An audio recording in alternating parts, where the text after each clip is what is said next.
மாண்புமிகு தமிழ்நாடு முதலமைச்சர் மு.க.ஸ்டாலின் அவர்களின் சிறப்பு கட்டுரையுடன் ஆழி பதிப்பகம் வெளியிடும் தேர்தல் 2024 மீளும் மக்களாட்சி நூலை செப்டம்பர் 20 வெள்ளிக்கிழமை மாலை 5 மணிக்கு சர்பிட்டி தியாகராயர் அரங்கில் மாண்புமிகு அமைச்சர் உதயநிதி ஸ்டாலின் அவர்கள் வெளியிட்டு சிறப்புரையாற்றுகிறார். அனைவரும் வருக. பேரலைஞர்களுக்கு வணக்கம். இன்று நம்மோடு பேசுவதற்காக மூத்த பத்திரிகையாளர் திரு பிரியன் சார் அவர்கள் இணைந்திருக்கிறார். அவரோட பேசலாம். சார் வணக்கம் சார். வணக்கம் சார். இன்னைக்கு பெரியாரோட பிறந்தநாள். அதை ஒட்டி நடிகர் விஜய் அவர்கள் வாழ்த்து தெரிவிச்சிருந்தாரு. அவர் கொண்டு வந்த சமத்துவம் சமநீதி போன்ற கொள்கைகளை நம்ம போட்டுறோம்னு சொல்லியிருந்தாரு. அதுக்கடுத்து இப்போ பார்த்தோம்னா பெரியார் திடலில் போயிட்டு நேரடியாக போய் மரியாதை செலுத்திருக்காரு. இந்த மாதிரியான நடவடிக்கை எப்படி பார்க்குறீங்க? ஏற்கனவே அண்ணா பிறந்தநாளுக்கும் அவர் சொன்ன மாநில சுயாட்சி விஷயங்கள்லாம் குறிப்பிட்டு பேசியிருந்தாரு. இப்போ இந்த லைன் எடுக்கிறது வந்து நீங்கள் எப்படி பார்க்குறீங்க? எதை குறிப்பிட்டு அவர் சொல்ல வர்றாரு? இல்லை, ஒரு தமிழ்நாட்டோட இந்த ரீஜனல் பார்ட்டியாக ஒரு மாநில கட்சியாகத்தான் அவர் செயல்படணும். இங்கே மாநிலத்தில் இந்த அரசியல் பண்ணணும்னா பெரியார், அண்ணா, எம்ஜிஆர் உங்கள் பேர் சொல்லாத பண்ண முடியாது. கலைஞரை விட்டுருங்க, கலைஞர் திமுக, அதனால் அவர் சொல்ல மாட்டார். பட் இந்த திராவிட இயக்கத்தில் இருக்கிற பெரியார், அண்ணா, எம்ஜிஆர் உங்கள் பேர், ஜெயலலிதா கூட அவர் சொல்ல மாட்டார் பேர். ஸோ இவங்க 3 பேர் பேரை சொல்லுவார்ன்றது தான் நமக்கு இப்போ தெரிகிற விஷயம். ஏன்னா அவருடைய இந்த இயக்க பாட்டில் கூட அண்ணாவையும் எம்ஜிஆர் தான் அமைக்கிறார். கேட்டால் அண்ணாவுக்கு 3 எழுத்து, எம்ஜிஆருக்கு 3 எழுத்து, விஜய்க்கு 3 எழுத்துன்ற மாதிரி அவங்க சொல்கிறாங்க. அந்த ஒற்றுமையெல்லாம் சொல்கிறாங்க வச்சுக்கோங்க. இருந்தாலுமே அவங்களுடைய அடிப்படையான விஷயம் என்னென்னா, அவர் நேற்று கூட அந்த அண்ணா பிறந்த நாளுக்கு விட்டு அறிக்கையில் கூட அவர் என்ன சொல்லியிருக்காருன்னா, அந்த 3 விஷயம் அண்ணா பண்ண விஷயத்தை தான் சொல்லியிருக்காரு. சுயமரியாதை திருமணம், இருமொழி கொள்கை, தமிழ்நாடு பெயர் வச்சது. ஸோ இதை சொல்லி தான் அண்ணா பிறந்த நாளுக்கு அவர் வாழ்த்து சொல்லியிருக்காரு. ஸோ ஒரு பிள்ளையார் சதுர்த்திக்கு வாழ்த்து தெரிவிக்கலைன்றது பாஜக காரங்களுக்கு ஒரு பெரிய ஒரு இதாக இருக்குது, முந்தளிப்பாக இருக்குது அவங்க ஆக்சுவலாக. அதே மாதிரி பார்த்தீங்கன்னா இன்றைக்கி தமிழிசை ஒரு அறிக்கை விட்டுருக்காங்க. தெலுங்குலலாம் நடிக்கிறாரு, அவங்களுக்கு சினிமாவில் நடிக்கிறதுக்கு பல மொழி தேவையாக இருக்குது. ஆனால் தமிழ்நாட்டில் ஹிந்தி மட்டும் சொல்லி தரக்கூடாது அப்படின்னு அந்த மாதிரி கொள்கையுடைய விஜய் ஹிந்திக்கு எதிராக இருப்பார்ன்ற ஒரு விஷயத்தை அவர் சொல்கிறார் ஆக்சுவலாக. ஏன்னா திராவிட இயக்க தலைவர்களை ஃபாலோ பண்ணும்போது நீங்கள் இருமொழி கொள்கையை நீங்கள் ஏற்றுக்க வேண்டிய கட்டாயம் இருக்கு இல்லையா? ஸோ அதனால் இது விஜயும் ஹிந்திக்கு எதிர்ப்பாக தான் இருப்பார் அப்படின்ற ஒரு இப்போ நமக்கு ஒரு இது தெரியுது, ஒரு பிக்சர் தெரியுது ஆக்சுவலாக பட் ஆனால் பெரியாரையும் அண்ணாவையும் எம்ஜிஆர் சொன்ன விஷயம் வேற, எம்ஜிஆர் பார்த்த விஷயம் வேற. அவர் திமுக அரசியல்லேருந்தே கூட வந்தார். அவருடைய ரசிகர்களும் ஒரு அரசியல் வகைப்படுத்தி கொண்டு வந்தார் ஆக்சுவலாக. ஸோ அவர் கட்சி ஆரம்பிக்கும் போது அந்த ரசிகர்கள் அப்படியே தொண்டர்களாக மாறி போனாங்க. பட் இவருக்கு அவங்க கூடலாம் பழைய அனுபவமோ அந்த அரசியல் அனுபவமோ, இவரோட ரசிகர்கள் ஒரு அரசியல் மயப்படுத்தப்பட்ட ஒரு ரசிகர்கள் கிடையாது, பொலிட்டிகலைஸ் பண்ணவங்க கிடையாது ஆக்சுவலாக. ஸோ இவர்களை நீங்கள் பெரியார், அண்ணா, இவர் படிக்க சொன்னதே முதல்ல அம்பேத்கர், காமராஜர், அப்புறம் மூணாவது ஒரு 3 தலைவர் சொன்னார். பெரியார், அண்ணா தான். பெரியார், காமராஜர், அம்பேத்கர், இவங்க 3 பேர் இதெல்லாம் படிங்க அப்படின்னு தான் அவர் சொன்னார் ஆக்சுவலாக. ஸோ அப்படி இருக்கும்போது நீட் எக்ஸாமே வேண்டாம்னு எதிர்க்கிறார். ஸோ நீட் எக்ஸாமை மாநிலத்தில் இருக்கிற எல்லா கட்சிகளும் எதிர்க்குது. எக்ஸப்ட் பாஜக தவிர எல்லாமே எதிர்க்கு வச்சுக்கோங்க. காங்கிரஸ் கூட நீட்டுக்கு ஆதரவாக தான் இருக்குன்னு சொல்லுவோம். ஸோ இப்போ அது மாதிரி நீட்டை எதிர்க்கிறார். ஸோ ஒரு திராவிட கட்சிகள் என்னென்ன பாலிட்டிக்ஸை கையில் எடுக்குதோ அதெல்லாம் ஒரு கையில் எடுப்பாருன்றது தான் நம்ம அதோட இண்டிகேஷன்ஸ், குறியீடுகள் தான் நம்ம இப்போ பார்க்குறோம். நம்ம ஆக்சுவலாக இது தமிழ்நாடு ஏற்படுத்திய விளைவுன்னு பார்க்குறீங்களா? இல்லை நான் பிஜேபி கூட இல்லை, ஏன்னா பிஜேபியோட பி டீம் தான் விஜய்னு சொல்லிட்டு இருக்காங்க, அப்படி அந்த குற்றச்சாட்டை மறுக்கிறதுக்காக இப்படிலாம் பண்ணுறாங்க. தமிழ்நாட்டில் இந்த மாதிரியான ஒரு அரசியல் செஞ்சால் தான் மக்கள் நம்புவாங்கன்னு. தமிழ்நாட்டுக்கு என்று ஒரு தனி சில முத்திரைகள்லாம் உண்டு. இங்கே இருமொழி கொள்கை, இந்தி திணிப்பை ஏற்றுக்கொள்ள மாட்டோம், இந்த மாதிரி விஷயங்கள்லாம் இங்கே இருக்கு இல்லையா? அப்புறம் தமிழர்களுடைய கலாச்சாரத்தை நீங்கள் உதாசீனப்படுத்துகிற விஷயங்கள்லாம் நம்ம ஏற்க மாட்டோம். தமிழ் மொழியை உலகத்திலேயே மூத்த மொழி தமிழ் மொழி, அதுக்கு ஏதாவது இழுக்கு வரா மாதிரியான விஷயங்களை நம்ம ஏற்றுக்க மாட்டோம். ஸோ இங்கே மொழி இனம்லாம் ரொம்ப முக்கியமான விஷயம், இங்கே சமூக நீதி முக்கியமான விஷயம் இங்கே. ஸோ இந்த மாதிரி விஷயங்கள்லாம் இங்கே முக்கியமாக, மத நல்லிணக்கம் இங்கே முக்கியமான விஷயம் இங்கே. ஸோ இதுக்கெல்லாம் எந்த விதமான ஆபத்தும் வரக்கூடாது. அந்த அடிப்படைகளை நீங்கள் ஃபாலோ பண்ணிங்கன்னா அது நிச்சயமாக பாஜகவுக்குலாம் அது பிடிக்காது, அது ஆன்டி பிஜேபியாக இருக்கும் பல இடங்களில். ஸோ இப்போது இவருடைய கிளியராக தெரிஞ்சு போச்சு, விஜயோட ஒரு ஆன்டி பிஜேபி ஸ்டாண்டை தெளிவாக எடுப்பார் அப்படின்றது தான் நான் மோடிக்கு வாழ்த்து சொல்கிறது அது ஒரு ஸ்டாலின் கூட வாழ்த்து சொல்கிறார் மோடிக்கு, அது நம்ம பெருசாக எடுத்துக்க வேண்டாம். ஆனால் அவர் எந்த தலைவர்களை குளோரிஃபை பண்ணுறாரு அப்படின்றத பார்க்கும்பொழுது அது ஒரு திராவிட இயக்க அடிப்படையில் தான் அவர் பார்க்குறாரு. இல்லாட்டி ஒரு பெரியார் திடலுக்கே போக வேண்டிய அவசியம் கிடையாது. ஒரு பெரியாருடைய ஒரு அவருடைய பெருமைகளை சொல்லிட்டு கூட இன்றைக்கி விட்டுருக்கலாம் அவர் ஆக்சுவலாக. ஆனால் ஒரு பெரியார் திடலுக்கே போய் நேராக வாழ்த்து சொல்கிறாருன்னா நிச்சயமாக தமிழ்நாட்டு அரசியலில் ஒரு ஒரு பேசு பொருளாக தான் இருக்கணும் அப்படின்னு நினைக்கிறாரு ஆக்சுவலாக. ஸோ அதனால தான் இன்றைக்கி பெரியார் திடலுக்கே நேராக போயிட்டார். ஸோ நாளைக்கு அண்ணா சமாதிக்கும் நேற்று போயிருக்கலாம், நேற்று போகல, அவர் அடுத்த வருஷம் போவாரா சொல்ல முடியாது. ஸோ அதே மாதிரி காமராஜரோட இதுக்கும் சமாதிக்கும் போய் அவர் சொல்லலாம். ஸோ தமிழ் ரீஜனல் பாலிடிக்ஸில் பார்க்கும்போது ஒரு திராவிட இயக்கத்தை காமராஜர் நான் திராவிட இயக்கத்தோட ஒப்பிடலை, இருந்தாலும் எம்ஜிஆர் சமாதி கூட அடுத்த வருஷம் அவர் போகலாம், சொல்ல முடியாது. ஸோ இந்த திராவிட இயக்கத்தோடு நம்ம அதோடு சேர்ந்து ஒரு ஐடென்டிஃபை பண்ணுற மாதிரியான ஒரு பாலிடிக்ஸை வந்து தமிழ்நாட்டில் இந்த மாதிரியான மொழி இனம் போன்ற விஷயங்கள், அந்த கலாச்சாரம் போன்ற விஷயங்கள், அதை பாதுகாக்கிற மாதிரியான விஷயங்கள், அதை நம்ம கையில் எடுத்தால் தான் நம்ம தமிழ்நாட்டில் பாலிடிக்ஸ் பண்ண முடியும். அதுதான் திராவிட இயக்கத்தோட பாலிடிக்ஸாக இங்கே இருக்குது அப்படின்னு நினச்சி இப்போது இதில் இறங்குறாரோ அப்படின்ற ஒரு இது இருக்குது. நிச்சயமாக வந்து தமிழ்நாட்டுக்கு ஏற்ற ஒரு கட்சியாக தான் ஒரு கட்சி இருக்குன்றத அவருடைய செயல்கள்லேருந்து நம்ம புரிஞ்சுக்கிறோம். அவர் இன்னும் சில கோட்பாடுகளுக்கு அவர் வந்து என்னென்னு அவர் தெளிவுபடுத்தாத இருக்காருன்னு ஆக்சுவலாக மத நல்லிணக்கம் வச்சுக்கோங்களேன். அப்போ வந்து வக்ஃப் போர்டு பில் ஆதரிக்கிறாரா எதிர்க்கிறாரா, காமன் சிவில் கோட் ஆதரிக்கிறாரா எதிர்க்கிறாரா நமக்கு தெரியாது ஆக்சுவலாக. அதெல்லாம் மாற்று உரிமை மதத்தோட உரிமைகளில் கை வைக்கிற விஷயமா இருக்குது ஆக்சுவலாக. அப்போ அவர் என்ன மாதிரியான ரியாக்ஷன்ஸ் கொடுப்பாரு தெரியாது. சமூக ரீதினா ஜாதிவாரி கணக்கெடுப்பு ஒத்துக்கிறாரா இல்லையா, இல்லை அருந்ததிகள் உள் ஒதுக்கீடு ஏற்றுக்கிறாரா இல்லையா, உள் ஒதுக்கீடு பண்ணுறதுக்கான உரிமைகளை வந்து மாநில அரசுக்கு இருக்குன்றத ஒத்துக்கிறாரா இல்லையா, ஸோ இந்த மாதிரி கிரீமி லேயர் எஸ்சி கொள்றதை வந்து ஏற்றுக்கிறாரா இல்லையா, அது சுப்ரீம் கோர்ட் தீர்ப்பில் இருக்குல்ல. ஸோ இந்த மாதிரி விஷயங்களில் அவர் வாயை திறந்தாதான் நமக்கு அவருடைய அந்த அரசியல் கரெக்டாக புரியும் நமக்கு ஆக்சுவலாக. அது தமிழ்நாட்டு மண்ணுக்கு ஏற்ற ஒரு அரசியலான தலைவர்கள் சிலைக்கு மாலை போடுறதுனாலையோ, இல்லை தலைவர்கள் சமாதிக்கு மரியாதை செலுத்துறதுனாலையோ, இல்லை தலைவர்கள் படத்தை காமிக்கிறதுனாலையோ இவர் வந்து ஒட்டுமொத்தமாக ஒரு திராவிட இயக்கத்தோட கூறா ஒரு இன்னொரு கூறா இருக்காரு அப்படின்னு நம்ம எடுத்துக்க முடியாது. நீட்டு விஷயத்தில் திராவிட இயக்க தமிழ்நாட்டு குரலை எதிர்க்கிறார். மற்ற விஷயங்களையும் தமிழ்நாட்டு குரலை எதிர்க்கிறார். மாநிலத்தினோட அதிகாரங்கள் பறிக்கிறதுல தமிழ்நாட்டு குரலை எதிரொலிக்கிறாரா? மத்திய அரசு கல்வியை வந்து மாநில பட்டியலில் கொடுக்காத அது பொதுப்பட்டியலில் வச்சிருக்க அதை வந்து ஆதரிக்கிறா எதிர்க்கிறா, அதுவும் சொல்லிட்டாருன்னு நினைக்கிறேன்.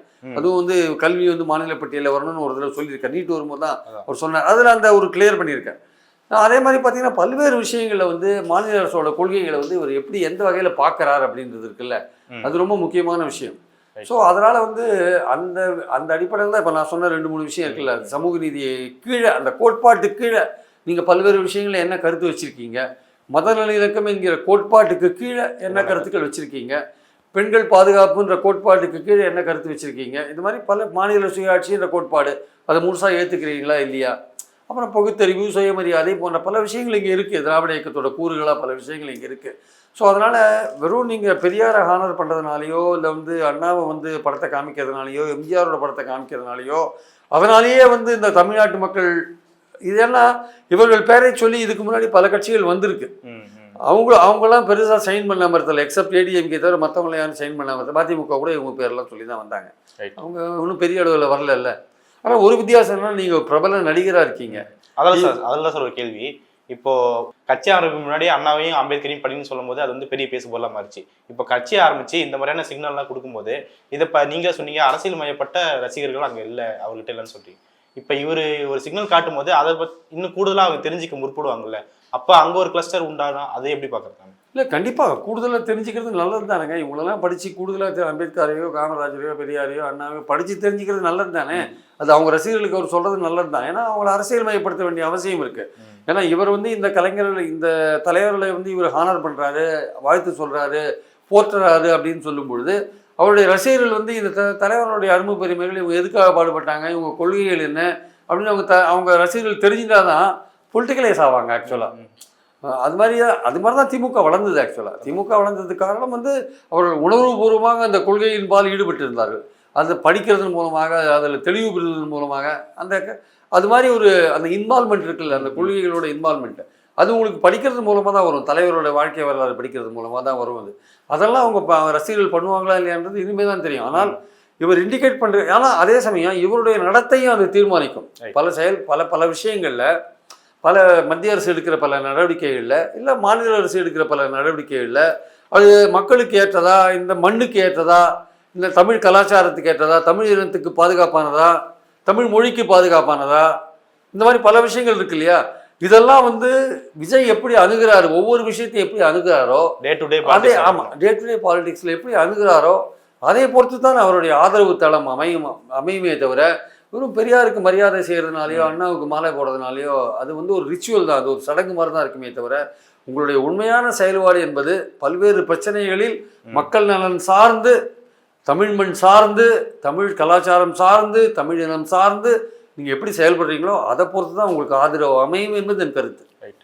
இப்போது லாஸ்ட்டாக ஒரு சார் பிஜேபி எந்த அளவுக்கு வந்து தனிச்சு போறான்றதை நம்ம பார்த்தோம். இப்போ பிஜேபியோட விலகி போறாருன்றத. இப்போ வந்து சீமானும் அதே மாதிரி தான் திராவிட ஒவ்வாமையை பத்தி பேசுறது, திராவிட எதிர்ப்பு பேசுறது, பெரியார் ஒவ்வாமை பத்தி பேசுறது. அப்படி இப்போ இந்த இண்டிகேஷன் காட்டுறதுனால சீமானை விட்டு நான் விலகி வரேன், நான் சீமானு கூட அட்டாச்சா, ஏன்னா அவர் கூட தான் கூட்டணி வைக்கிறதுக்காக பேச்சு போயிட்டு இருந்துச்சு. அப்புறம் கூட்டணி இல்லைன்னு சொல்லி சீமானை அறிவிச்சிருந்தாரு. அந்த மாதிரி விஷயங்கள்லாம் போயிட்டு இருக்கும்போது நான் முற்றிலுமா நான் தவிர்க்கிறேன் பாருங்க அப்படின்னு சொல்லி காட்டுறதுக்காக இப்படி பண்றாரா? சீமான் திராவிடன்ற கருத்தியிலே ஏத்துக்கலையே. அதான் அந்த ஒவ்வாமை பேசுறதுனால தான் அந்த கருத்தியில கொண்டு வந்ததே பெரியார் தானே ஆக்சுவலாக வந்து. அப்புறம் திராவிட நாட திமுக கைவிட்டாங்க தேர்தல் அரசியலில் வந்ததுனால. அது அந்த இடத்துல கைவிட வேண்டிய அவசியம் வந்தது. அந்த காலகட்டம் 62 63 காலகட்டம் நம்ம அப்படி இருந்தது. ஸோ நம்மளுடைய பாயிண்ட் என்னன்னா வந்து திராவிடம்ங்கிற கருத்தியல் சீமானுக்கு ஏற்புடைய ஒரு கருத்தியல் அல்ல. அவர் தமிழ் தேசியம் என்ற கருத்தியலை கட்டமைக்கிறார். ஆனால் இங்கே பெரியாரை நீங்கள் ஆனர் பண்ணுறது இருக்குல்ல, அது வந்து திராவிட இயக்கத்தோட கொள்கைகளை பிடிச்சு தான் நீங்கள் வந்து ஆனர் பண்ணுறீங்க. அண்ணாவை படத்தை காமிக்கிறீங்கன்னா திராவிட இயக்கத்தோட கொள்கைகளை பிடிச்சு தான் நீங்கள் காமிக்கிறீங்க. எம்ஜிஆர் படத்தை காமிக்கிறீங்கன்னா அது அவர் ஏற்றுக்கொண்ட திராவிட இயக்கத்தோட கொள்கைகள் இல்லை அவருடைய சில விஷயங்கள் உங்களுக்கு பிடிச்சி தான் நீங்கள் அதை காமிக்கிறீங்க நீங்கள் ஆக்சுவலாக வந்து. அப்போது சீமானுக்கு வந்து இதிலெல்லாம் உடன்பாடு இருக்கிறதுக்கான வாய்ப்புகள்லாம் ரொம்ப ரொம்ப குறைவு. அது தம்பியெல்லாம் சொல்லாமே தவிர, தம்பி விஜய் வந்தால் ஏற்றுப்போம் போகலாம் சொன்னா தவிர, அவர் இன்னைக்கு செயல் மூலமாக காமிச்சிட்டார். உங்க ஏரியாவில் நான் இல்லை, உங்க ஏரியா விட்டு நான் விலகி இருக்கேன், என்னுடைய ஏரியா தனி ஏரியா, நம்ம 2 பேர் சேர முடியாதுன்ற அளவுக்கு போயிட்டார். ஆக்சுவலாக நம்ம 2 பேர் ஒன்று சேர முடியாது, சீமானோட இனிமேல் ஒன்று சேர முடியாது. கூட்டணி அமைக்கலாங்க, எந்த கட்சி வேணா, பாஜகவே அதிமுகவோட கூட்டணி அமைக்கிறது, திமுகவும் பாஜகவோட கூட்டணி அமைக்கிறது நான் ஒன்றும் சொல்லலை. பட் அவருடைய கருத்தியல் வேற, இவருடைய கருத்தியல். விஜய் வந்து இந்த செயல்கள் மூலமாக தன்னுடைய கருத்தியலே வேறன்னு சொல்றாரு. ஆக்சுவலாக வந்து ஒரு திராவிட இயக்கத்தோட சில கூறுகளை வந்து அவர் வந்து விஜய் வந்து உள்வாங்கியிருக்கார். அப்படிதான் நான் பார்க்குறேன். அந்த அடிப்படையில் பார்க்கும்போது சீமானுக்கும் விஜய்க்கும் ஒரு கருத்தியல் ரீதியான ஒற்றுமை வரத்துக்கான வாய்ப்புகள் ரொம்ப ரொம்ப குறைவு. அப்போ அப்படி ஒற்றுமை வரத்துக்கு வாய்ப்புகள் குறையுன்ற போது நீங்கள் நண்பர்களாக இருக்கலாம், கூட்டணி கூட அமைக்கலாம். ஆனால் வந்து நீங்கள் வந்து ரொம்ப ஒருத்தருக்கு ஒருத்தர் ரொம்ப ஈடுபாடுலாம் காமிச்சிக்க முடியாது. கொஞ்சம் விலகி நிற்க வேண்டிய கட்டாயம் அங்கே இருந்தே தீரும். ஆக்சுவலாக நீங்கள் கூட்டணியை கூட ரொம்ப யோசிச்சு தான் அமைக்க வேண்டிய ஒரு சூழல் வரும். ஏன்னா நீங்கள் பேசுகிற கருத்தியல் வேறு மாதிரி இருக்கலாம், அவர் சொல்கிற கருத்தியல் வேறு மாதிரி இருக்கலாம், சில பொது பிரச்சனைகளில் ஒத்து வரலாம், அது வேறு விஷயம். ஆனால் சீமானுக்கு நேர் எதிரான ஒரு கருத்தியலை வந்து விஜய் கொண்டிருக்கிறாரோ என்கிற ஒரு சந்தேகங்களை வந்து விஜயோட செயல்பாடுகள் இப்போ ஏற்படுத்தியிருக்காங்க. இந்த அளவுக்கு இப்போ பெரியார் பேசலாம், ஆல்ரெடி திமுக எல்லாம் பேசிட்டு இருக்காங்களா, அப்போ ஆல்ரெடி பேசிட்டு இருக்கிற கட்சிகளுக்கு என்ன மாதிரி பாதிப்பு இருக்குன்னு நினைக்கிறீங்க? பேசிட்டு இருக்கிற கட்சிகளுக்கு இது வந்து இன்னும் வலு சேர்க்கிற ஒரு விஷயமா தான் நான் பார்க்குறேன். பெரியாரையும் அண்ணாவையும் போட்டுக்கிற ஒரு விஜய் வந்தாருன்னா சரி, இன்னொரு பெரிய கூட்டம் வந்து பெரியாரையும் அண்ணாரையுமே வந்து அவங்களோட புகழ் பாடத்துக்கு வருதுன்னு நம்ம எடுத்துக்கணும். நம்ம அது வந்து திராவிட இயக்கத்துக்கு வலு சேர்க்கிற மாதிரி தான் நினைக்கிறேன். தேர்தல் அரசியலை விடுங்க, தேர்தல் அரசியலில் திமுகவுக்கு விஜய் எதிராக இருக்காருன்றதை நான் ஒத்துக்கிறேன்.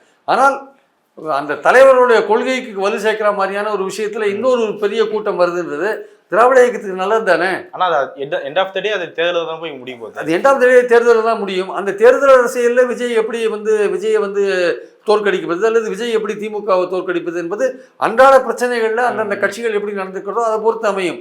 ஆனால் பேசிக்கான அந்த கருத்தியலை பரப்புறதுக்கான இன்னொரு கட்சி விஜய் கட்சி வந்திருக்குன்றது திராவிட இயக்கத்துக்கு பெருமை சேர்க்கிற ஒரு விஷயமா தான் நான் பார்க்குறேன். ஆக்சுவலாக ஏன்னா இன்னைக்கு பெரியாரோட இதுக்கு நிறைய போயிருக்கார் விஜய்ன்ற போது ஒரு அடுத்த ஸ்டெப் அவர் எடுத்து வச்சுட்டாருன்னு தான் நினைக்கிறேன். ஆக்சுவலாக வந்து நிறைய விஷயங்களை சுட்டி காட்டி பேசியிருந்தீங்க சார், ஓகே, நன்றி. மாண்புமிகு தமிழ்நாடு முதலமைச்சர் மு.க. ஸ்டாலின் அவர்களின் சிறப்பு கட்டுரையுடன் ஆழி பதிப்பகம் வெளியிடும் தேர்தல் 2024 மீளும் மக்களாட்சி நூலை செப்டம்பர் 20 வெள்ளிக்கிழமை மாலை 5 மணிக்கு சர்பிட்டி தியாகராயர் அரங்கில் மாண்புமிகு அமைச்சர் உதயநிதி ஸ்டாலின் அவர்கள் வெளியிட்டு சிறப்புரையாற்றுகிறார். அனைவரும் வருக.